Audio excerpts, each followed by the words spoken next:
All right. Hello, everybody. Hope you all are doing well. This is DFS Army's NBA pre-lock show. Nice five-gamer on deck, but y'all, I'll be honest, it's a weird slate. It is a weird slate. There's injury news, but still not any like super sexy values. So kind of just mixing and matching here. Studs are in good spots, some, but like I said, there's not a ton of value, so you're kind of limited to how you're building. I'll highlight and start off by saying that I'm kind of forcing the DS to build lineups in one of two ways. One is eating and feeding into some of these uh, not low owned, but like cheap players, forcing in some studs like Luca. Then the other is trying to build some more like mid range builds, just trying to play both sides. So I am fighting the DS tonight. Uh, I always say like you can definitely ride the wave, trust the DS, let it do its thing, and that works for a lot of people. But for me, if I don't like what I'm seeing, I'm gonna change it. But that doesn't mean I'm right. So I'll definitely talk through both approaches and multiple ways that you can kind of build lineups tonight. But it's gonna be weird. You're gonna see a lot of mins and some maxes. So don't freak out too much. Steven, good to see you. Jules, Hujo, everybody, appreciate y'all. Good to see you here. Let's get into it, not waste too much time. Starting off, we have the Magic going up against the Wizards. Uh, Lowest total of the slate, but all the totals are relatively low besides the last game. Spread 7.5 points, relatively wide, but nothing too crazy here. The Magic, they have the matchup we like. We like picking on the Wizards typically. From an injury perspective, the Magic are missing Jalen Suggs, Mo Wagner, Franz Wagner. He's been out for a while now, so there's nothing too groundbreaking there. The big thing is just Jalen Suggs being rolled out. And so when he's out, we see Anthony Black and Tyus Jones take on more ball handling duties. And you see a lot of green here. So you'll see a lot of these Magic players show up in the domination station naturally, which makes a lot of sense because the Wizards are not a good defensive team. We'll talk about what I'm doing after we look at just exposures. For Orlando, they're not showing up a lot for me anymore, so I have to make some adjustments. But originally, they were just showing up a lot, so I had to cap a few of these guys. But it looks like now they're not showing up at all. So I'll put a 30% min on Paolo. Paolo at 9,200 in this matchup. Paolo is not the most consistent player. He burns people all the time. We're not getting him at a discount. But this is one of those matchups like Utah, like the Pelicans, that I just like to make sure I have exposure to. So I have a 30% min on Paolo. I want to make sure he shows up. Bane, Sim likes Paolo too. We can look at that. We have time. We look at Paolo here at 9,200. We follow the trail, and then we see he has the highest 6.5 value consistency here, and there's no other stud on the slate that's really anywhere close to this or hitting it at as high as a mark. Granted, it's still an 8% chance of him getting that, so it's not high, but no one else is close to it. So I'm always going to force exposure to that guy and not really be too concerned about how much I get. Flip flop. What's up, man? Agreed. Let's get to it. Bronco, John, what's up, y'all? Thomas, good to see you, man. So yeah, I like Paolo a lot on this slate. So I'll have a 30% min. He's just chalky, so that's why I'm not trying to force more than that. But originally he was showing up in about 50% of my lineups, and ideally he would still be around there. Desmond Bane has had some big games, especially with Suggs and Franz out. But he just doesn't stand out too much for me on this slate. The matchup's great, so I won't talk anybody off of him. But at 7,900, I don't like him enough to force exposure. There's some other guys in that 7K range who just stand out a bit more for me, who I'm willing to prioritize. Anthony Black, I do like. I'll put a 10% min on him just to kind of make sure he shows up a bit more. And then Wendell Carter Jr., he's in probably the best matchup on the slate for his price tag. He's only 5,500. He plays 30 plus minutes. We've seen Wendell Carter Jr. do well before, so him having a ceiling performance wouldn't be completely out of the blue.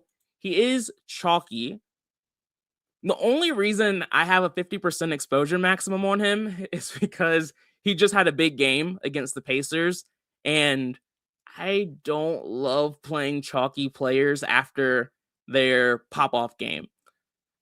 He did have a good stretch earlier in December, but it was really that last game against the Pacers on the 4th where he put up 44 fantasy points. He usually does kind of run in stretches, though. I still like him. So I had a 50% cap, but now he's not really showing up much at all. And I don't want that. 18% just isn't enough for me. I'm going to put a like on him and see if that makes him show up a bit more. I might have to take off the exposure maximum.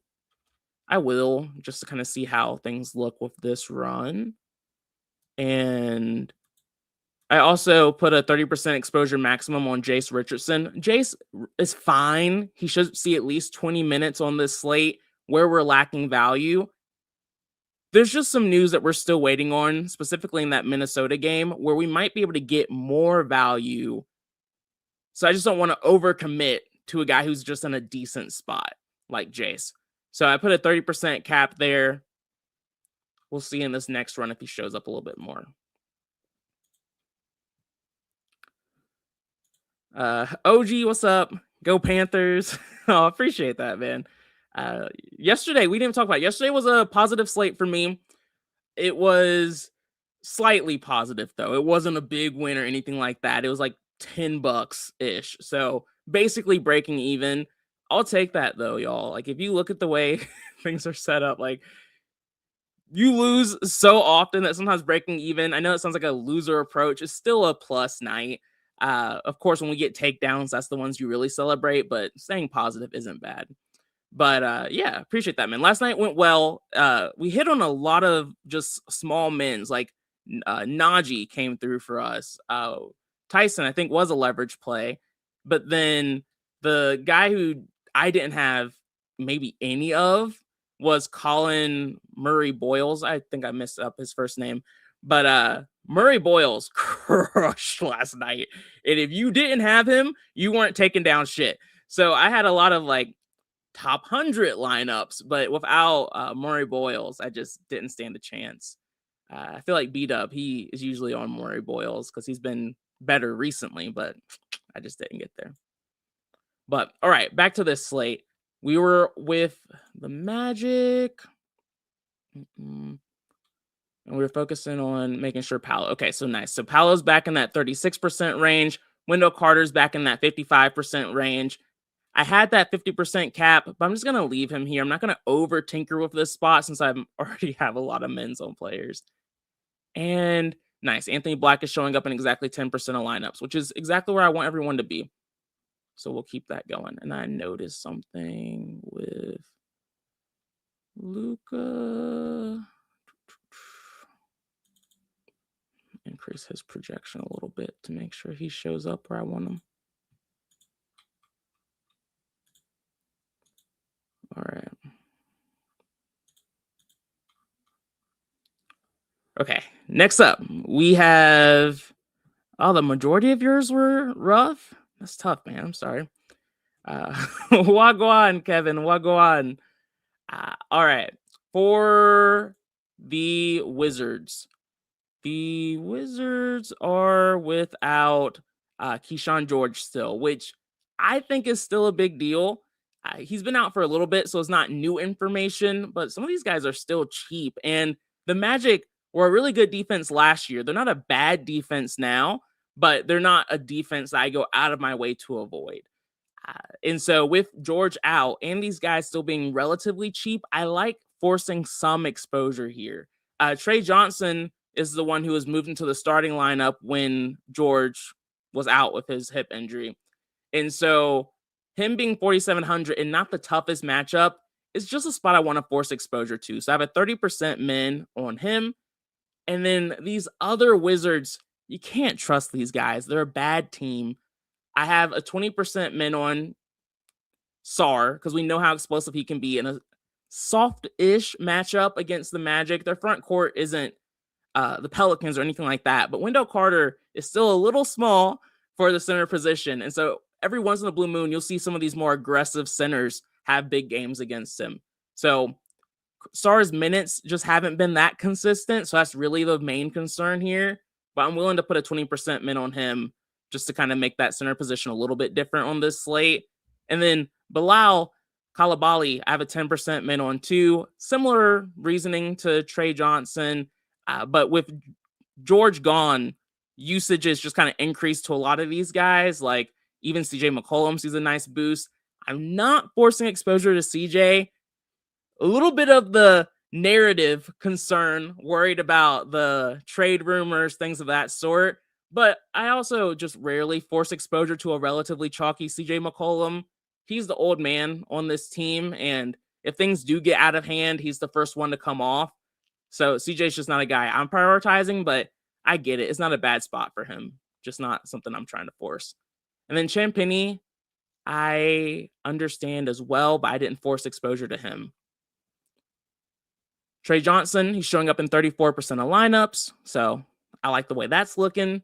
We have Sarr showing up right at 20% where we have him, and then Bilal at that 10%. Outside of that, looks like AJ Johnson is showing up in 1% of lineups.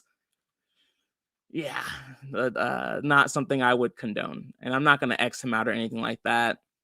If I happen to come across that lineup post-show, I might go in and see if I can edit some things around, but one lineup won't kill me. I'll let the DS do its thing there. Next game.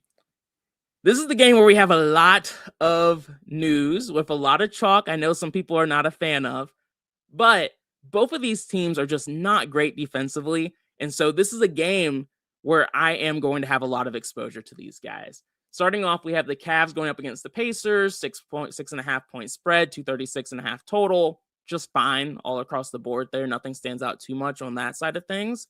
But the Cavs have Donovan Mitchell out. Donovan Mitchell is the guy for the Cavaliers. Everyone and their mom sees a usage boost here. We also have guys like Max Strus out, Larry Nance. Tyson is questionable.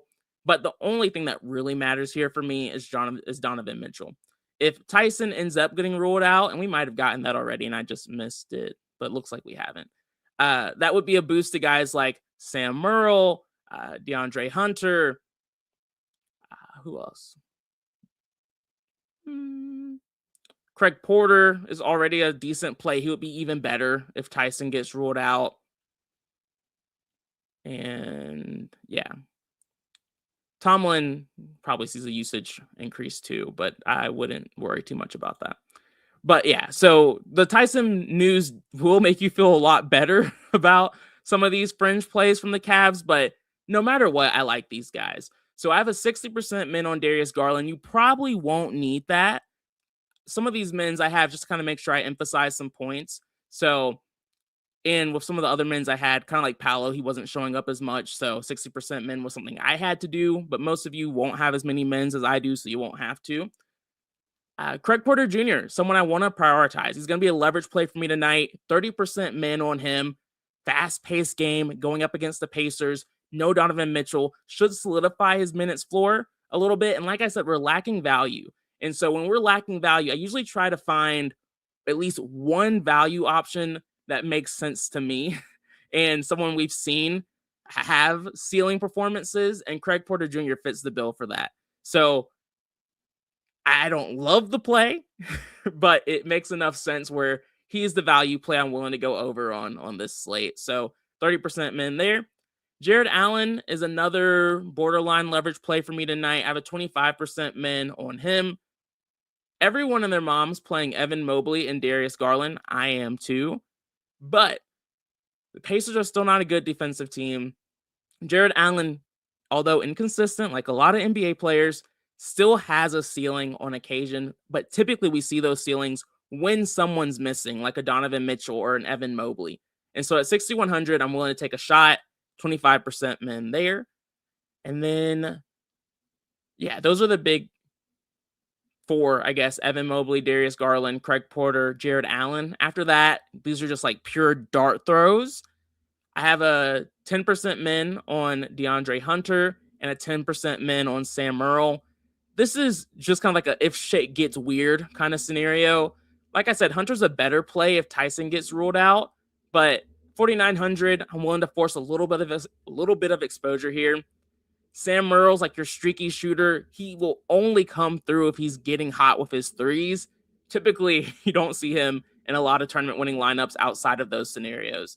So don't love them, but I like this game enough where I'm willing to be over the field on those two plays. And then when we look at what's actually happening here, Evan Mobley's in 54% of my lineups. Again, that's just because of all of the men's I have. It kind of balanced that out. Originally, he was showing up in like 80, 90% of my lineups, and I would have been fine with that too. There's just a lot of y'all know Evan Mobley's not always the most trustworthy chalky play. And so me not having 80, 90% of a guy like Evan Mobley, I'm not going to be upset about. I'm okay having more flat exposures on slates that I don't feel a strong lean anywhere. So that's how I feel about this slate. And I'm okay just having 54% exposure to Evan Mobley. But if you want to go with the more boom bust approach and you feel more strongly about the Cavs today, then I don't think it's bad to have 80% Evan Mobley, and that's a really good spot for him. And then we have Craig Porter Jr. showing up where he's supposed to, Evan Mobley showing up where he's supposed to, Hunter, Merle, everything's good there. Jules said Goga is another cheap guy to take a shot on. Okay, I'll have to look at Goga. I don't think I took a shot on him yet, but I might be missing something. Tyson's available. Appreciate that, Chad. With Tyson playing, it doesn't change these men's for me. It just helps me stay grounded and not want to force more exposure to him. Because if he was out, I might get weird and like force 20, 30 on some of those guys, but that's not happening today. Other side of this game is more interesting than I thought it was going to be before the slate started.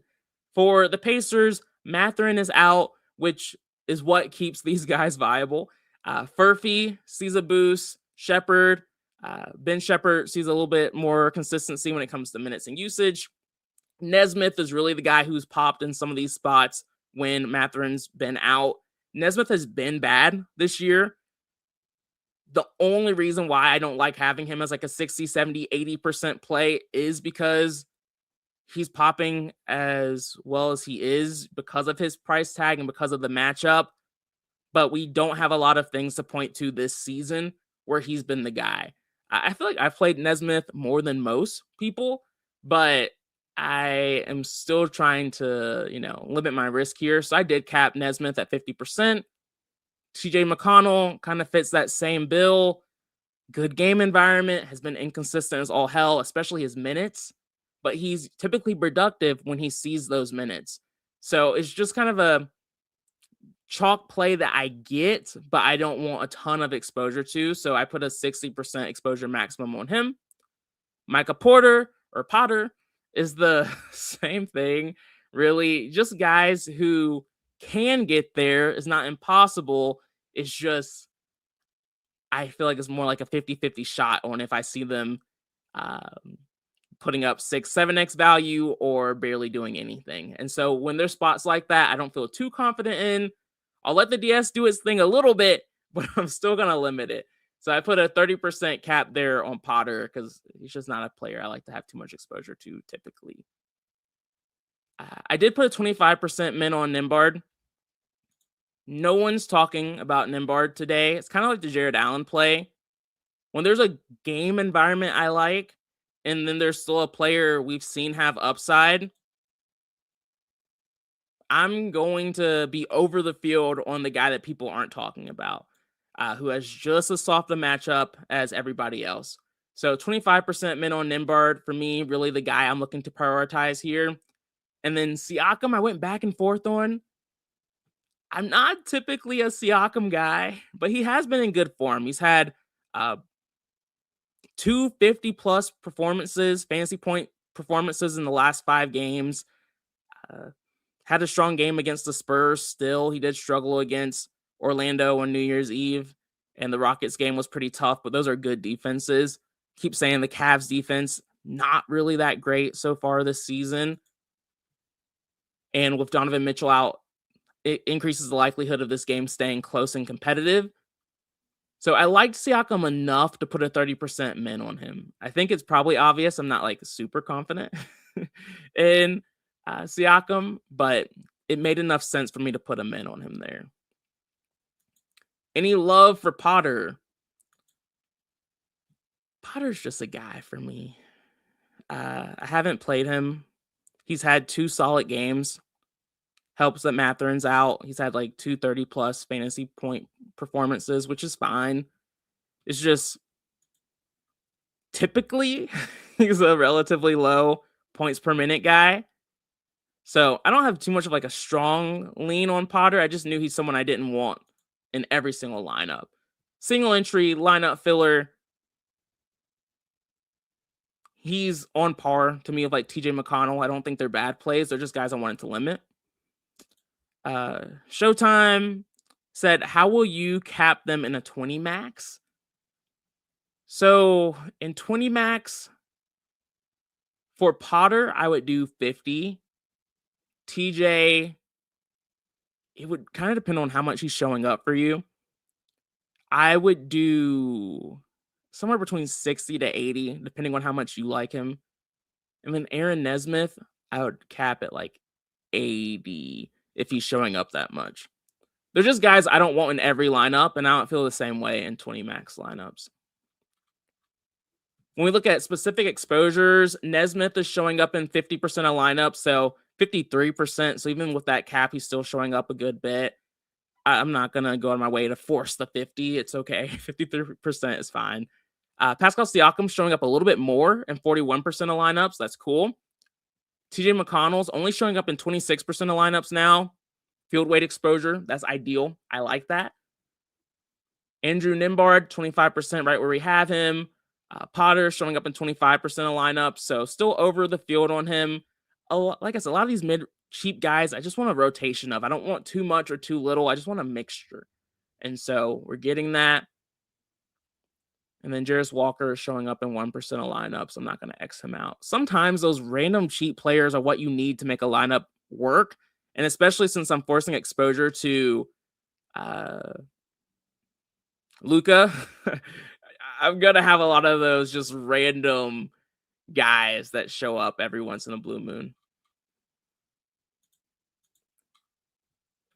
Let's see. My pot Nabi. I feel like I'm saying that wrong. He said, I have a bonus bet to use, but I'm nervous. Anything you feel good about tonight? You should have been here yesterday, man. I was on it. I was like, the Sixers game, I was like, there's no way this is going to be a blowout. And I felt kind of similarly about the Hornets game, but I didn't bet that one. These games all feel just a little gross to me. Hard to trust. I would be a little nervous too if I had a pretty big bonus bet. Yeah, I don't have anything that comes to me right now, man. But maybe as we go through these games, I might feel a little bit better. Let's see. Did we get the Victor Wembanyama news? I feel like we got a lot since going live. No. Cool. So for the Spurs, we have Victor Wembanyama listed as questionable. Really, no matter what, he's going to be limited. My guy has been a bit injury prone here lately, unfortunately. He's not going to be relevant for me. I know he can do a lot in a small amount of time, but with him getting injured so recently, trying to come back, they're going to be careful with him. At this price tag, I'm not going to play him. But we've seen guys like De'Aaron Fox and Stephen Castle be better when Wemby doesn't play. So for selfish reasons, DFS reasons, I would love to see Wemby not play tonight, but it's looking like he probably will. With that said, though, a matchup against the Grizzlies is a soft matchup. They're not an awful defense anymore, but they're not good. And so I have a 10% min on Fox, bit of a leverage play. Just looking for an explosive, low-owned guy on this slate in a game that people just aren't looking at. And in a pretty soft matchup, I get Victor Wembanyama playing, lowers that ceiling a bit, but Fox can still do it at this price tag. So I have a 10% min on him. I'm a little bit more nervous about Castle, but similar story, same price range, different position. The upside is there in a soft matchup, and it's even better if Victor doesn't play. I'm really hoping they limit his minutes even more than people think they will, really giving these two guys an opportunity to smash. Julian Champagny is just a guy in the value range who is viable for me. The sim model liked him a good bit. Wait, was it the other? Yeah. So if you look at the sim model here, we're looking at Julian Champagny. He has a 0.86 in the 7.5x column. Only other guys who have percentages are guys like Aaron Nesmith, Jake LaRavia, guys that I am going to have exposure to on this slate. So even when it's that small, it still stands out in comparison to everybody else. And so that's just going to be a shot I take, just kind of following the sim. I don't have a personal lean on that situation, but I'm okay with it. Appreciate you, Chad. Wemby's a game time decision. Yeah. Would love to see him not play. And hopefully it's kind of post lock and close to when that game happens, because that could be some really nice leverage. That's the one thing I miss about no late swap is you could get like easy leverage on just taking shots on guys. Sometimes it would completely burn you, but it was beautiful when no one else played a guy because they were scared he wasn't going to play. But onwards and upwards. All right, next up we have the Memphis side of this game. The Grizzlies, we got a little bit of news here because we found out Ja Morant was doubtful, which means Cam Spencer moves to the starting lineup typically, and then big usage increases for Jaren Jackson Jr. and Santi Aldama when that happens. Cedric Coward is still out, and so we've seen, and we should continue to see, like either one of Gigi, Gregory Jackson, or KCP, Kentavious Caldwell-Pope, move into the starting lineup. Doesn't really matter who starts because they both pretty much split minutes, and they're both in that like upper 3K range where that's a play I'm willing to take a shot on. The Spurs are a good defense, but it really is pretty black and white. When Victor Wembanyama plays, they're like a top 10 defense. When he doesn't play, they're average to below average, and they're a team you can pick on across the board. It's relatively rare you see a player have that much of an impact on the entire defense. Draymond used to have stats like that, but with Victor being limited no matter what tonight, potentially not playing, I'm betting on them not being a good defense once again. And so I like Memphis tonight. Cam Spencer at 6,100 feels a little bit too cheap. He's someone I want to force exposure to. I want to be over the field on. I have a 35% min on him. Jock Landale, I have a 20% min on. Just another like mid-range center. Really, really nice play if Victor doesn't play. If he does play, I like this play a bit less, but I'll still keep the 20% min. KCP has been a pain in my ass ever since I've been playing DFS. He's not a very trustworthy play, but at his price tag, he's someone that I want to have exposure to. I'll do the same rant. Not a lot of great value. Want to mix and match these guys in. So just a 20% min to make sure he shows up because he wasn't originally. And then Santi Aldama, I just like his ceiling. Once again, a better play if Victor Wembanyama is out. Okay, looks like he'll play. I just got that notification. Victor will play, but limited minutes off the bench again. So I still don't expect him to see too much run. Aldama's been good here recently, and so I like having exposure to him going up against a team that will only have Victor Wembanyama out there for not too many minutes, maybe like 20, maybe 25. It wouldn't shock me if he sees less. We'll see. Gigi Jackson, 3,900, just another value play I want in the mix. I don't love him. I don't feel great about him. I like a lot of the other values more, but just trying to mix and match here. And then Jaren Jackson Jr., I have a 5% min. I like that Victor's coming off the bench. Makes me feel a little bit better about things, but the matchup's not great. JJJ hasn't been great. I just like that he's low owned. All right. Next up, we have the Miami Heat going up against the Timberwolves. 2 games left. I thought we were tight on time, but we're good. We're good. Let's see. Miami, they're only missing Jaime Jaquez. Jaime being out with Tyler Hero coming back against the Timberwolves. I don't like any of these guys. Just straight up honest. I know some really sharp people who like Norman Powell. I almost put him in on Norman Powell, but all the negatives just outweigh any of the positives. This team is basically healthy in my mind. With Hero returning, usage rates kind of fall flat, minutes kind of fall flat for some of the extra guys like Jovic, who we would typically like in a spot like this. I can't do it. Bam. Fuck no. I can't stand Bam right now. He just hasn't been good. I do typically like Bam more when he's low owned. So maybe he'll smash in this spot. He just hasn't been good this year. And again, against the Timberwolves, a good defense, I can't find a reason to play these guys. The DS also didn't give me any of them. So I'm not playing Miami tonight. If it burns me, it burns me. I won't regret it, but hopefully it'll help somebody here. The other side of this game I like more. You guys know I've been picking on Miami all year long. And then we'll keep doing that here. I'm not going to stop now. I got you, man. We'll come back to it.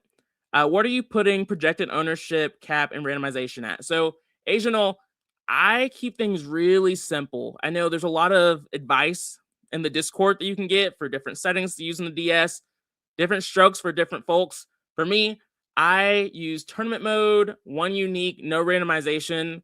Randomization can be really good at just kind of giving you a mixture of players. I'm a control freak. I like telling the DS what to give me. So it's not bad if you do use it. But for me, I keep things really basic, and then I tell the DS what I want it to do. Spencer still in play with Williams playing? Yeah. Spencer's still in play with Vince Williams. Vince is only projected for 20 minutes. Cam's still projected for 30 minutes. As long as his minute projection doesn't go down, I feel fine about it. I think he's kind of proven himself at this point. So good question, but not overly concerned at this point. All right. Timberwolves side of things. The Timberwolves have Anthony Edwards listed as questionable. I just saw the notification come through that he was at shoot around at his regular time, kind of doing his typical warm up. So it's starting to look like maybe he'll play. We'll just have to keep a close eye out for it. Things change at the last second all the time, but Anthony Edwards is one of those guys who typically tends to play through things more than others. And this matchup against the Heat is one that I like I said. So I have a 25% min on Julius Randle. He's going to be a leverage play for me tonight. I like his price tag. Sim model liked him a decent bit too, I think, if I'm remembering correctly. We'll go to 8,200, Julius Randle, 2.5. He has that kind of similar situation with Paolo. He has a 2.5% value consistency in the 6.5x column. And once again, there's no one else really here besides Evan Mobley, Paolo, and Luka. And so he's just going to be a stud on prioritizing just because the sim model likes him. But again, I also like the matchup. I like picking on the Heat. And his ownership should stay relatively low, especially if Ant plays. So I like being over on him. Rudy Gobert isn't a trustworthy player. We keep saying this about a lot of these guys, but he tends to play better in soft matchups. I know, crazy, but some players are the exact opposite of that. They suck in really good matchups. But Rudy is usually able to take advantage of good spots. Miami, they've struggled against bigs, and this is just a spot Rudy Gobert should be able to do a lot in. The thing with Rudy is just kind of always himself. Does he want to be aggressive or does he want to delegate? That's the scary part with Rudy, but I'll bet on the over here. So I have a 20% min on him. And then I have a 15% min on Ant. He's not actually showing up in 15% of lineups. We'll look at that. And I was okay with that before the news of him being a game time decision, but now I might have to actually boost him a little bit to get him to show up. Dante DiVincenzo, I have in 10% of lineups. Again, I just like this game. You can shoot threes against the Heat too. You just have to be on, which is kind of like a dart throw type of thing to bet on, but I don't hate Dante here, so I put a 10% min on him with him being relatively low owned. I'm just kind of betting on the game environment with him. And then let's look at actual exposures. I took a min off of McDaniels. I liked having some exposure to McDaniels already if Anthony Edwards missed this game, because he's one of those guys who sees a really big increase in usage of Ant off the court. But with it kind of trending towards Anthony Edwards playing, I'm just going to deprioritize that. Similar story with Naz Reid. Solid spot, but he's priced appropriately. And if Anthony Edwards is going to play, usage falling a bit there, just not someone I'm going to try to prioritize too much. Actual exposures, Rudy Gobert showing up at that 20% mark. DiVincenzo showing up at 10%. Jaden McDaniels was showing up in 5%, and then Ant was only showing up in 1% of lineups, even with the 15% min, which I understood why. And it looked like Julius Randle was also only showing up in about 15% of lineups. This is what I mean. Like, sometimes I have to fight the DS by like putting them in and increasing projections on players just to kind of get them where I want to be. And then it will naturally kind of like deprioritize the guys that have a little bit of a less projection or worse projection. So that's why I'll lose exposure to someone like Paolo sometimes. And again, it's fighting the DS. You can trust the DS and it will work for you. 3 slates out of 10, and then, which is good for NBA DFS. 3 out of 10 is above average. But for me, I like to, fight it a little bit and try to have 6 out of 10 slates. It's selfish, it's greedy, but it's what I do every time. And then we'll have like some slates where I really agree with the DS and I won't have a lot of changes. So it's just all up to your risk tolerance. I usually recommend like don't do everything I do, but just kind of pick the spots you agree with. If you have questions, let me know. We can talk through it a bit more. But these are the guys I'm liking here. And so I'll rerun with those boosts and we'll go from there. Yep. All right. Last game on the slate also happens to be the highest total on the slate and one of the closer spreads. So y'all know me. I'm playing this game no matter what. For the Lakers, Austin Reeves is still out. Boost to Doncic and LeBron usage rates. Rui Hachimura is also out. And so in that case, Jake LaRavia starts. And he should continue to do that unless they want to change stuff up. The matchup against the Pelicans is fantastic. I mentioned at the start, it's one of those teams we like to pick on. Washington, Utah, Pelicans, Charlotte. Those are teams that we like to pick on. And so I want to make sure we have exposure to the Lakers. I have a 20% min on Luka. He's tough. He is hard to afford on this slate. But let's look at Luka. Like, look at this line actually isn't terrible. It has multiple pacers like Potter, Nesmith, McConnell. And I think that's why these pacers are seeing as much ownership as they are. It's kind of like the standard build to be able to fit in a guy like Luka. But I capped them so I could get some just weirder names in here, like KCP showing up, Tristan De Silva. I just kind of like being able to force some different lineups so I'm not having a massive split if all the chalk hits. But long story short, Luka is someone I am going to force into lineups in just this fantastic matchup. If it was a bit of a tougher matchup and we don't have good value, it's an easy fade for me. But we just see it time and time again that these studs are putting up massive slate-breaking performances in some of these really soft spots where these no names, you can have like 2 snowflakes in your DK lineup, but you had Jokic, and so you still hit the nuts. It's weird. And so I'm not going to overthink it. I just put a 20% min on him. He's showing up in 21% of lineups. I'm going to ride with it. Jake LaRavia is just another like mid-range value option I like having some exposure to, but not enough to force myself to be over the field. Let me double check my notes here and make sure I agree with that still.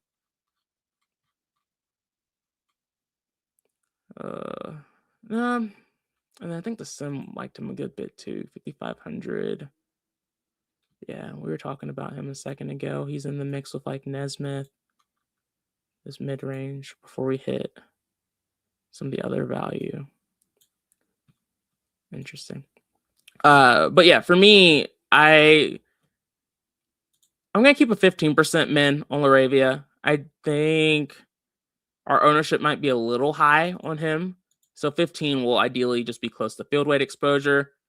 LeBron hasn't been doing it from like a DFS standpoint for us. So this feels a little chasey, but I just like the matchup. I've seen people talk about him just not getting as many rebounds so far this season, but I haven't looked into it enough to like realize if that's the case or not. But it wouldn't shock me if he's doing that for longevity. Either way, I have a 10% min on him. Highest total game on the slate. I always just force exposure to these players. I'm not going to be over the field, but I like just having exposure to him at 9K. Ayton, technically a leverage play. Not a big I play too often. JP83, you're on it. He's a bum. Like DeAndre Ayton is not typically a DFS guy I like to play.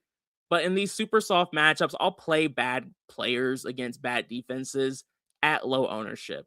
And that's the important part for me is he's low owned, so I can get 10% of him and make that happen. Marcus Smart's getting a little too chalky for me. I liked having some exposure to him, just given the game environment. But at his price tag and now this higher ownership, I'm not going to do that. If I wouldn't mind having like 10% to Marcus Smart, I think that makes sense. But if he's going to be this chalky, I'm just not going to do it. Luka Doncic is showing up in 18% of lineups. That's close enough to 20. I'm not going to do anything to force more of that. Jake is showing up in exactly 15%. Like I mentioned, Marcus Smart was showing up in 10% of lineups, but I'm deprioritizing that now. I realized I changed Fox's projection, and now the DS is a little bit higher on him. So I'm going to up that up a little bit. And then LeBron isn't showing up. He's only showing up in about 2% of lineups. I don't care about LeBron enough to boost his projection anymore. I'm already like 2 points higher. So if the DS doesn't like him that much, I can live with it. Okay. We'll do another run. All right. The Pelicans I like a lot. Again, just because of like this game total, game environment. Ideally, it will stay close. Zion hasn't been the beacon of ceiling performances or really just great performances here lately. But the Lakers are not a great rebounding team right now. They're a team that I think match up pretty well with the Pelicans, which is why the total or the spread is as close as it is. I like being over the field on Zion. It looks like his ownership is falling. So he will be a leverage play for me. I'm going to keep the 15% min on him. I think he's only showing up, though, in 7% of lineups, which again, I'm over the field. I like him, but I'm not going to keep tinkering to make him show up more. Trey Murphy plays good against the Lakers. Yeah, I like Trey Murphy too. I have a 15% min on him. He's actually showing up in 15% of lineups, so that's nice. Nothing to do there, but really good spot for him. He really fits the mid-range builds too pretty nicely. And then 10% min on Derek Queen, but he's only showing up in 5% of lineups. The Pelicans low-key kind of hate him because he's not a great defensive player. But when he's going, like, he can break a slate. So he's just a guy I like having exposure to in a plus game environment. I would take Micah Potter over Jay Huff. I just don't like Jay Huff. I'll be honest, Kevin. I don't have a great analysis behind like Potter versus Huff, besides the fact that for me, like Potter is a better points per minute player. He just looks better when he's out there. Jay Huff always just looks a little lost. And it's frustrating. The one time I did play him, I was just like, this guy doesn't know what the hell he's doing. Like I can't do Huff until he looks different or better when he's out there. But yeah, I think he's been starting, so that's not new, unless I'm missing something. Whereas Potter has just looked better. It's just kind of like the eye test for me. So yeah, I would go Potter over Huff, even with Huff starting. Just a better, safer minutes floor and points per minute guy. Let me double check that starting lineup for you, though, and see if I was expecting him to start. Bum, bum, bum. Yeah. I'll double check one more thing. No. One of the things I look at, they were expecting Huff to start, but another is looking and expecting Potter to start. So that actually is a bit of a negative to Potter. I don't know our guy who runs projections what he was expecting, but we've gotten that news now, so he'll update that projection if he feels like it should change. I already had him capped at 30%, so he wasn't my favorite pay down option, but that is a negative to him for sure. Asianal, do you like Trey Johnson tonight? Yeah. Trey Johnson's someone I forced exposure to. I have a 30% min on him. Yeah. And he's showing up in 34% of lineups. He's someone I want to prioritize. He's just one of those lower owned cheap plays that actually sees a boost, can be aggressive on offense, and he's cheap. So I like him. JP83 said, what center do you like on the slate? Well, Wendell Carter Jr. is showing up the most, but the guys I like are Jared Allen, Rudy Gobert. Those are probably my two personal favorites, even though Wendell Carter is showing up the most. And he'll probably be in like my single entry lineup too. So I guess technically Wendell Carter. And then, I forgot. I know, who am I thinking about? Jules mentioned Goga.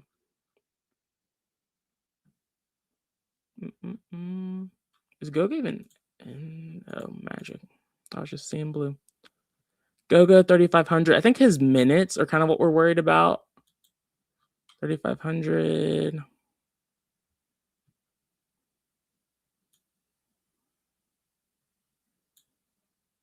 Yeah, it has some decent upside though, so not a bad play. Still probably not someone I'm gonna force exposure to. I think I do. I mean, different positions, but same price range. Like, I would prefer a guy like Jace who should at least see 20 minutes, but I get it if you're just trying to pay down at the center spot. I feel like there's one more question. If I was going to place a bet on this slate,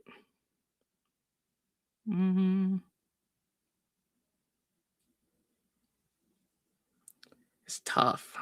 I would lean. If you want to get weird, I don't hate taking a shot on the +6 Grizzlies, saying they keep it a little close. But more realistically, it would be like a Timberwolves Lakers win. Maybe just like a money line bet on like the Magic plus Heat or Magic plus Lakers. I wouldn't hate that. But not a slate I love, to be honest, for bets.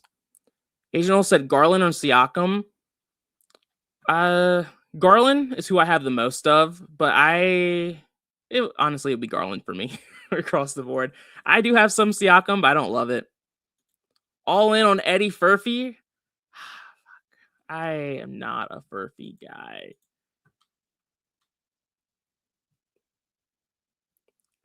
Let's see. We'll refresh projections. He's not popping here. Let me look at some of his more like recent production.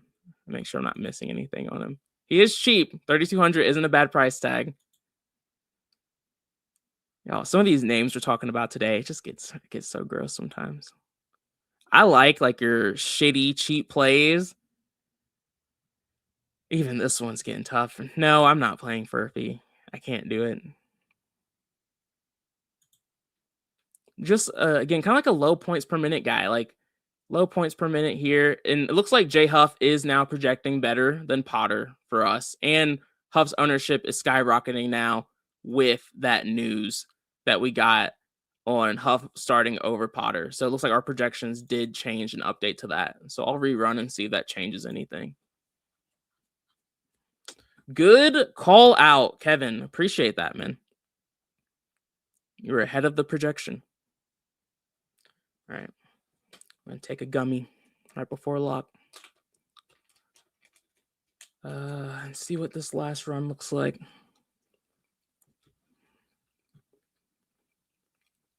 All right, Garland's showing up everywhere. Mobley's a lot of places. Nesmith, Craig Porter, blah, blah, blah, blah. Paolo's there, good. Okay, Doncic fell. Doncic in only 10% of lineups. Don't love that. Some men's are being ignored, but I think at the end of the day, I'm okay rocking with this. 10% Luka is probably... I'm going to try boosting him to 68 and see if that works. If he doesn't show up in more lineups, I'm just going to call it a day. Ideally, I would just be right around that 20% mark. So I do have like 30-ish lineups just getting different.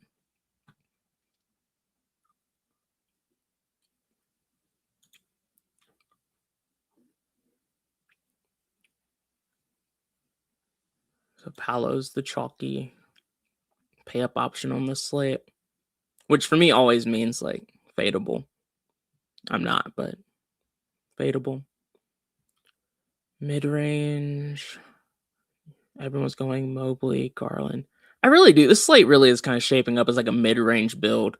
You can have like Evan, you can have Mobley, Garland, Trey Murphy,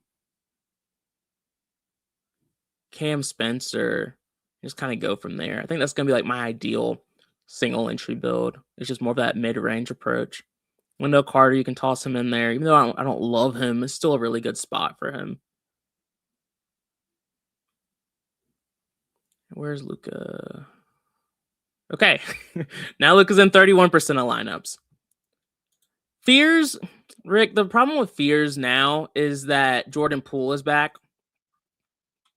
And so they've just been splitting minutes. Fears was borderline a play when he was seeing 30-plus minutes. I can't get there now with Poole's back. With Poole back, unfortunately. And it hurts Poole too, because Poole's not even seeing 30-plus minutes consistently. So they're both just more viable and softer matchups for me. I like playing with the front court a bit more against the Lakers, who aren't a good rebounding team. All right, y'all. I think that's going to be it. I'm still getting used to doing these solo shows, so bear with me for a little bit. Usually, I don't have quite as many men's, but it's just a weird slate. So I appreciate the support, y'all. I'll be back tomorrow. Tomorrow's Wednesday. Yeah, I'll be back tomorrow. It will be another solo show. And then Thursday, my guy, Madness, will be here with us. It's going to be KCP for me, Asian. All right, y'all. Good luck.